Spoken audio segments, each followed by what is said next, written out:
안녕하세요. 오늘은 SK바이오팜을 차트, 실적, 업황, 상승 재료, 리스크까지 한 번에 정리하고 앞으로 상승 여력이 있는지 그리고 어떻게 대응할지까지 현실적으로 이야기해 보겠습니다. 오늘 영상의 목표는 한 가지예요. SK바이오팜을 세노바메이트 하나로 보는 종목에서 AI와 RPT까지 포함한 다음 스토리가 있는 회사로 볼 수 있는지 그 판단 기준을 만들어 드리는 겁니다. 먼저 큰 그림부터 깔고 갈게요. 요즘 바이오 시장을 흔드는 키워드는 확실히 두 가지입니다. 첫째는 AI, 둘째는 비만 치료제. JP모건 헬스케어 같은 글로벌 무대에서도 AI가 선택이 아니라 필수 인프라가 됐다는 말이 반복되고 있고 국내 기업들도 같은 방향으로 움직이고 있습니다. 이런 환경에서 SK바이오팜은 지금 딱 갈림길이에요.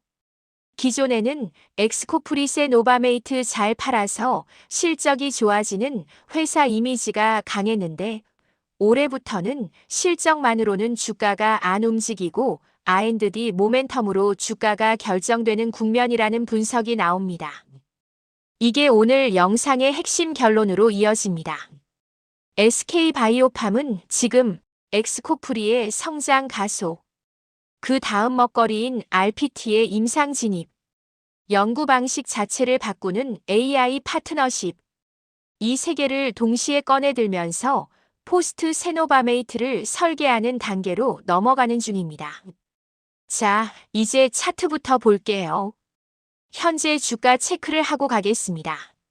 SK바이오팜은 2026년 1월 23일 종가 12만 400원, 거래량은 24만 주 수준으로 확인됩니다. 회사 IR 시세에서도 동일하게 확인됩니다. 차트를 해석할 때 제가 꼭 보는 건 딱 세 가지입니다. 첫째, 최근 고점과 저점의 범위. 둘째, 거래량이 실린 가격대. 셋째, 뉴스가 붙을 때 위로 뚫을 힘이 있는 구조인지입니다. 현재 52주 기준으로는 고점과 저점이 꽤 넓어요. 52주 고가 14만 700원, 저가 8만 8,500원으로 잡힙니다. 이 말은 즉슨 변동성은 있는 종목이고 한번 달릴 때는 확실히 달릴 수 있지만 반대로 조정도 길게 가져갈 수 있다는 뜻입니다. 그럼 지금 12만 400원대는 어떤 자리냐? 단기적으로는 심리적으로도 깔끔한 12만 원대고 여기서 중요한 건 뉴스가 나올 때마다 12만을 지지로 바꿀 수 있느냐예요. 만약 12만 원을 지지로 굳히면 그 다음은 13만 원대 초반 그리고 14만 원대가 시야에 들어옵니다. 반대로 12만 원이 무너지고 거래량이 줄면 시장은 다음 모멘텀 나올 때까지 관망으로 돌아설 가능성이 높습니다. 제가 차트에서 더 강조하는 건 이 종목은 단순 기술적 매매보다 이벤트로 변동성이 커지는 타입이라는 점이에요. 즉, 차트는 방향을 보여준다기보다 이벤트가 터졌을 때 어디까지 밀고 갈 수 있는 체력을 보여주는 참고 자료에 가깝습니다. 이제 실적으로 넘어갈게요. 실적은 지금 SK바이오팜을 떠받치는 바닥입니다. 다만 최근 리포트에서는 작년 4분기 실적이 컨센서스를 밑돌 수 있다는 전망이 있었습니다. 이유가 되게 현실적인데 미국 판매법인 재고 관리 과정에서 운송비나 PBM 수수료 같은 매출 차감 성격 비용 GTN이 늘고 성과급 등 판관비가 확대됐다는 분석이에요. 그리고 1분기부터 정상화될 가능성을 같이 언급합니다. 여기서 포인트는 4분기 실적이 좋냐 나쁘냐가 아니라 이 회사 주가가 이제 실적보다 R&D 모멘텀을 더 크게 반영하는 국면이라는 진단이 나온다는 점입니다. 이게 왜 중요하냐면요. 실적이 바닥을 깔아주고 있는 동안 주가는 위쪽으로는 다음 파이프라인의 신호에 반응해요. 그래서 오늘은 실적을 길게 파기보다 R&D 모멘텀이 뭔지를 확실히 정리하는 게 더 가치가 있습니다. 그럼 업황. 제약 바이오 업황은 한마디로 양극화가 강해지고 있습니다. 빅파마는 AI를 도입해 개발 속도를 올리고 비만 치료제처럼 시장이 큰 분야는 제형과 가격으로 경쟁이 붙고 있어요. 한국 기업들도 이제 기술 하나 잘 만든다 해서 끝나는 게 아니라 글로벌 무대에서 상업화 경험 다음 파이프라인까지 보여줘야 평가가 좋아지는 구조로 가고 있습니다. 이 흐름에서 SK바이오팜의 강점은 뭐냐?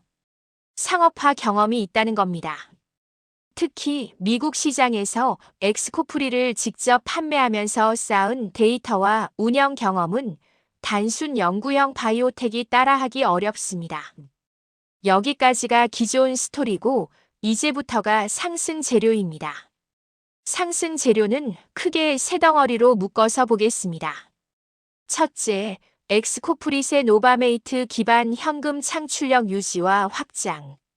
둘째, RPT가 임상으로 들어가면서 제2축이 생기는 구간. 셋째, AI를 도입해서 R&D 생산성을 올리려는 회사 전략이 실제 계약으로 이어지는지 하나씩 가볼게요. 첫째, 엑스코프리. 엑스코프리는 SK바이오팜의 현재입니다.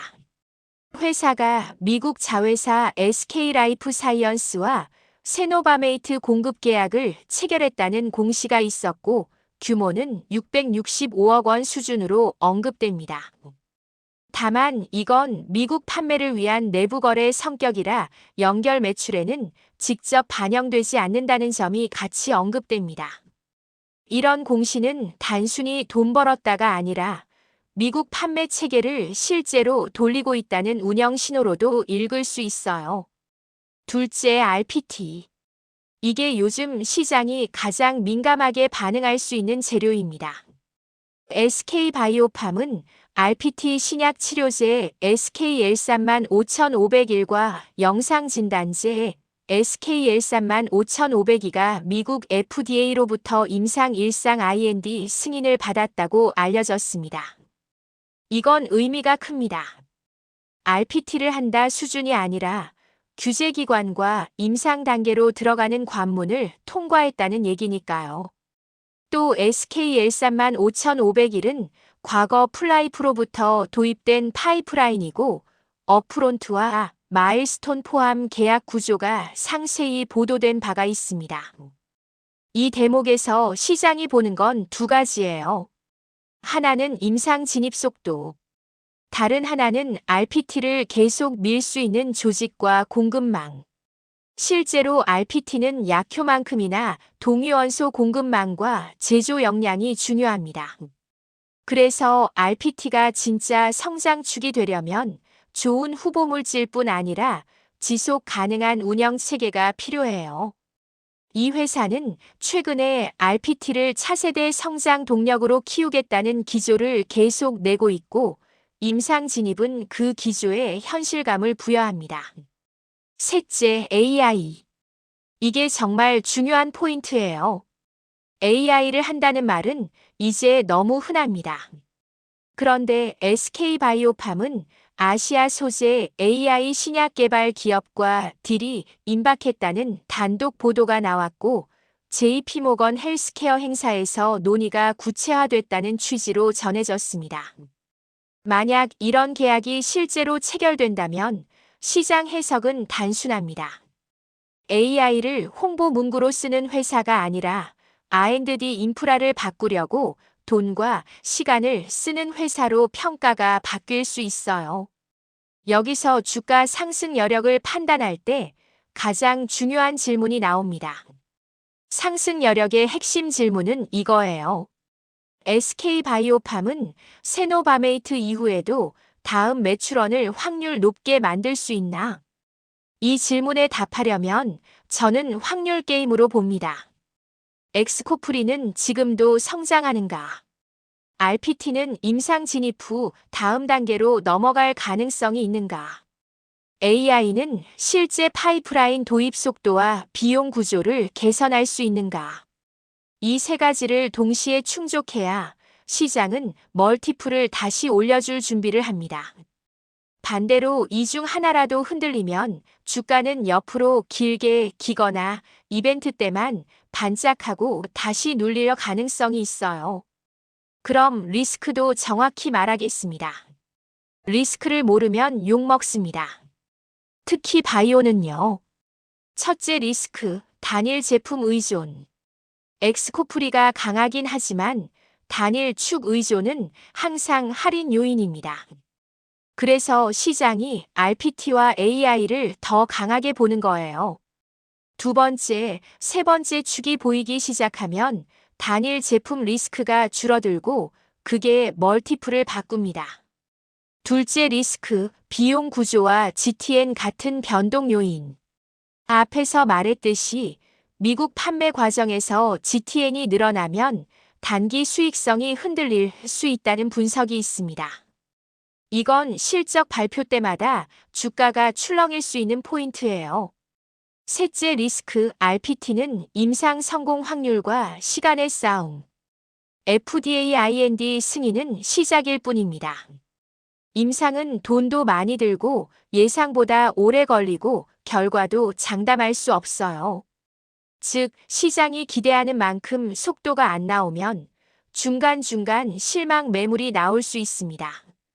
넷째 리스크, AI는 계약보다 성과가 중요. AI 플랫폼과 손잡는다고 해서 신약이 갑자기 나오는 건 아닙니다. 투자자들이 진짜 보고 싶은 건 AI로 후보물질 발굴 기간이 얼마나 단축됐는지, 전임상 성공률이 올라갔는지, 라이선스인 속도가 빨라졌는지 같은 결과물입니다. 계약은 시작이고 성과는 시간이 걸립니다. 그 시간 동안 주가는 기대와 실망 사이를 반복할 수 있어요. 자, 여기까지가 분석이고요. 이제 제일 중요한 대응 전략을 말씀드릴게요. 이건 제가 진짜 현실적으로 나눠서 말할게요. 보유자, 신규 진입자, 그리고 단타 관점. 먼저 보유자 전략입니다. 보유자라면 저는 딱 두 개만 체크하라고 말하고 싶어요. 엑스코프리의 기본 체력이 훼손되는 신호가 있는가? RPT와 AI에서 작은 전진이 반복적으로 나오는가? 엑스코프리는 회사 바닥입니다. 바닥이 흔들리면 나머지 스토리도 약해져요.